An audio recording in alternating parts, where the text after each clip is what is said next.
because if you can master this particular study, you can apply it to all of these songs, and that kind of really almost summarizes what we've done so far as half step movements, scale tones, some arpeggiation as well, and then just some little chord melody licks, kind of connecting some things too.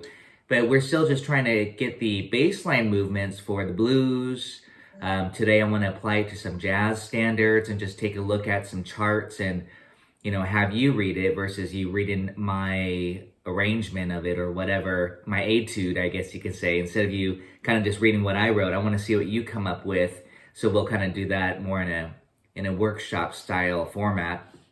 Place to start, and then I also included all those PDFs for the rhythm changes, which really also will help you, get through all these various standards essentially. But there's always going to be some new things that pop up, and sometimes a descending bass line on a minor chord. What do I do there? Or maybe there's two measures on a major chord. What do I do, in that situation when there's just space? So I'm going to talk about that again, the very basic level, besides just learning the 12-bar blues in the key of G, is just to get it's just to get the thumb thumping, I always say.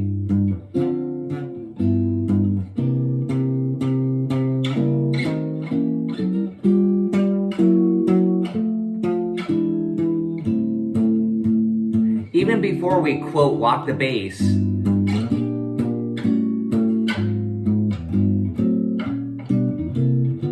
now we can add, this is what I just wrote out.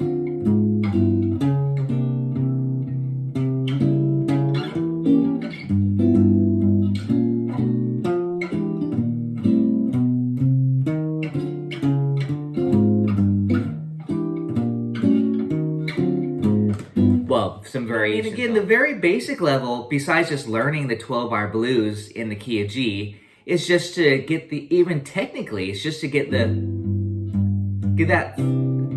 thumb thumping, I always say.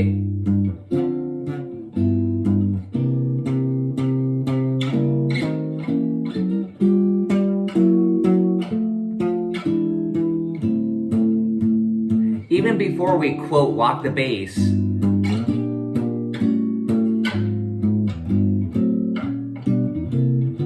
now we can add, this is what I just wrote out.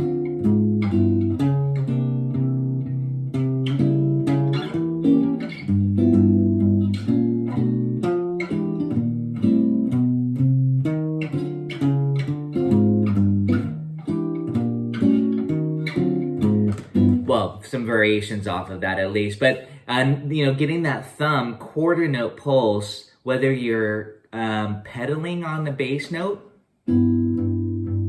See, I think a lot of people often think like walking bass line literally needs to have a moving part, but it doesn't. When you listen to a lot of bass lines, it might just be static on one note, G, G, G, G, or root fifth. It could be, it doesn't have to be necessarily an scale or an arpeggio. It could just be even on one note. Again, that's the idea. Is everyone getting this kind of thumping thing happening?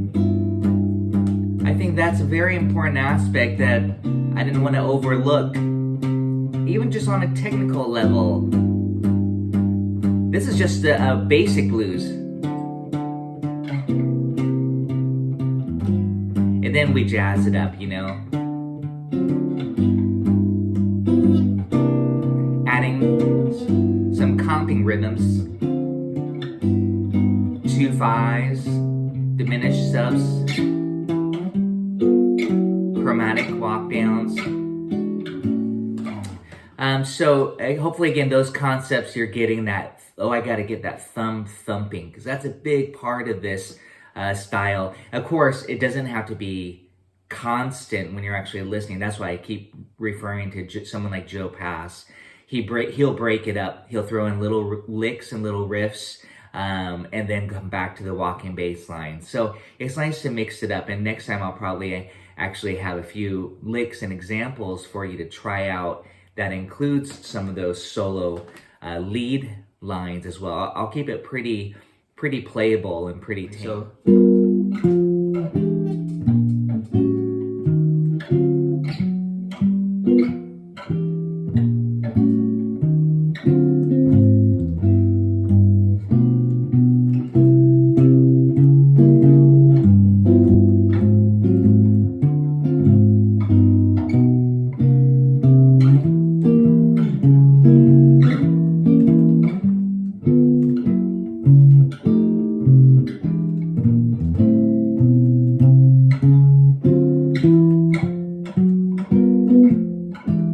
one more time, a little bit slower.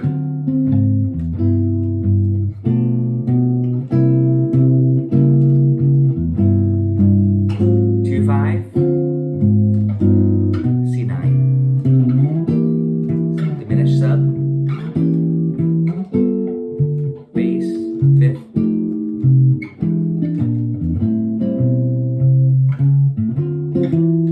turn around.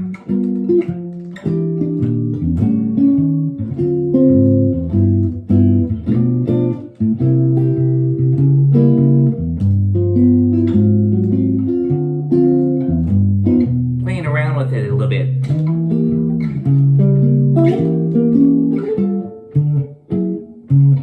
Articulation.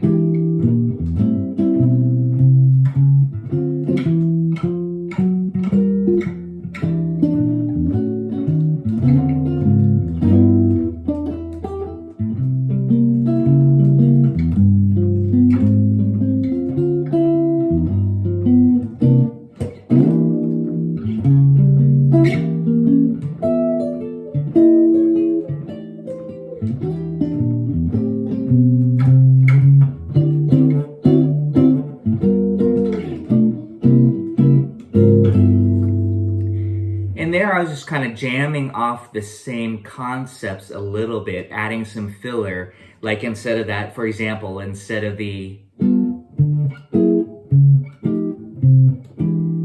I went a little, or you could just do a G9, you can add these licks again. That's what I want to show next week. There's just some little chordal licks that come out of these shapes that you can apply. So check this out.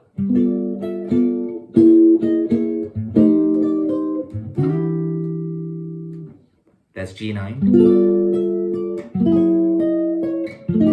Parallel.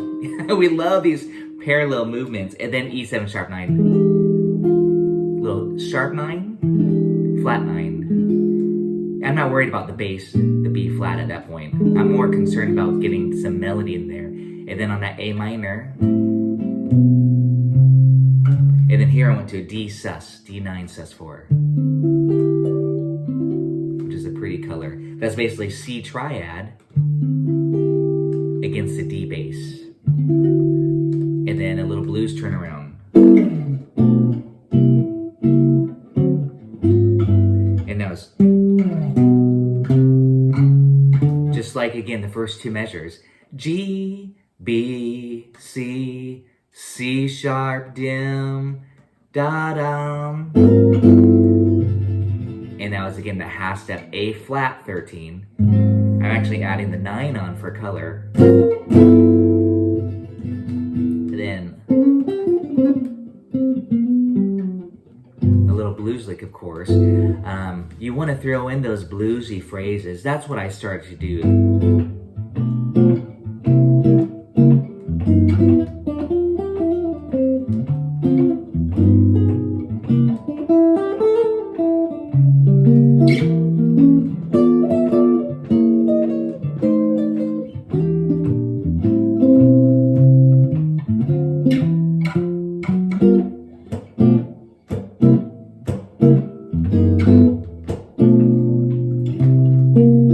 Again, that's just some demonstrations of how you can just have some fun with these exercises. Essentially, they're just more of a template. Just create a template for yourself. You know, keep your eye on the movements there, and then make sure. In this case, I was throwing in blues licks at certain points.